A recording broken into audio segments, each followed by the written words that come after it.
sintagmas nominais e verbais.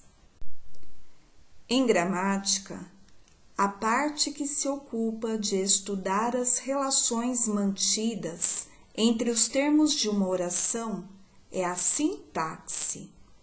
Com base em suas regras, podemos distinguir sujeito de predicado. Então, vamos compreender. A sintaxe é a parte da gramática que vai organizar, digamos assim, as palavras numa oração para que essa oração tenha sentido. E cada palavra, também dentro da sintaxe, vai ter uma função. Com base nisso, nós vamos entender os dois termos essenciais de uma oração: o que é o sujeito e o que é o predicado. Sujeito é de quem se fala na oração. Vamos ao exemplo? Ana Paula leu todos os meus livros. Quem leu todos os meus livros? A Ana Paula. Ana Paula, então, é o sujeito da oração, porque é de quem eu estou falando. O que a Ana Paula fez? Leu todos os meus livros. Essa é a parte do predicado. Corresponde àquilo que se diz a respeito do sujeito. Além disso, também se analisam as orações, levando-se em conta pequenos blocos que apresentam algum sentido, pelos quais elas se formam. A esses blocos dá-se o nome de sintagmas. Em cada uma dessas partes, sempre existirá um núcleo, que é a palavra essencial do bloco, em torno da qual as demais se sustentam. Vejamos novamente o exemplo. Ana Paula leu todos os meus livros. Essa oração está dividida em sujeito e predicado. No sujeito, temos o termo Ana Paula, que corresponde a um nome.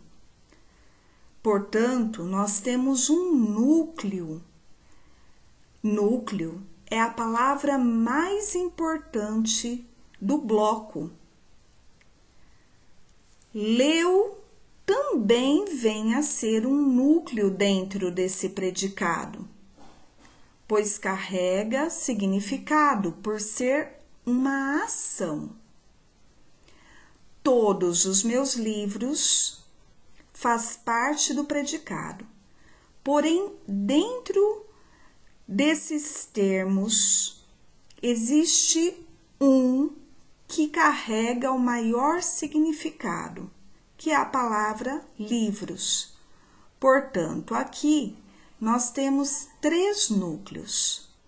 Ana Paula leu livros. Classificação do sintagma. Quando o núcleo for um nome, como livros, que é um substantivo, trata-se de um sintagma nominal. Quando for um verbo, como leu, temos um sintagma verbal. Há ainda o que se chama de sintagma preposicionado, que, como o próprio nome já indica, é iniciado por preposição. Sintagma preposicionado. Você já ouviu falar em preposições? São palavras que funcionam como pontes entre palavras, completando o sentido entre elas. Por exemplo, dor de cabeça. Se eu dissesse apenas dor, cabeça, até que entenderíamos o sentido da mensagem. Porém, dentro da nossa língua portuguesa, nós sabemos que o correto, o coerente seria dor de cabeça. Portanto, o de, que liga dor e cabeça, completando o sentido, entre essas duas palavras, é chamado de preposição. São preposições de, da, do, em, na, no, pela, para, etc. Sintagma preposicionado, portanto, é quando o núcleo vem acompanhado por uma preposição.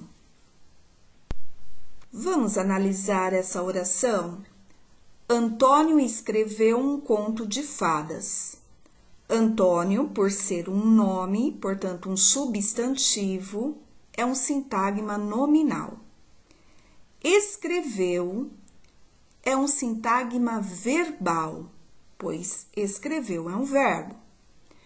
Um conto é um sintagma nominal, pois dentre essas duas palavras, a palavra conto vem a ser um núcleo, um substantivo. E de fadas é um sintagma preposicionado. Vamos fazer mais uma análise juntos? Meu pai gosta de quindim. Meu pai é um sintagma nominal porque o núcleo, a palavra mais importante, é pai, um substantivo. Gosta, sintagma verbal, justamente por ser um verbo. E de quindim é um sintagma preposicionado, pois é iniciado pela preposição de. Agora é sua vez. Bom trabalho!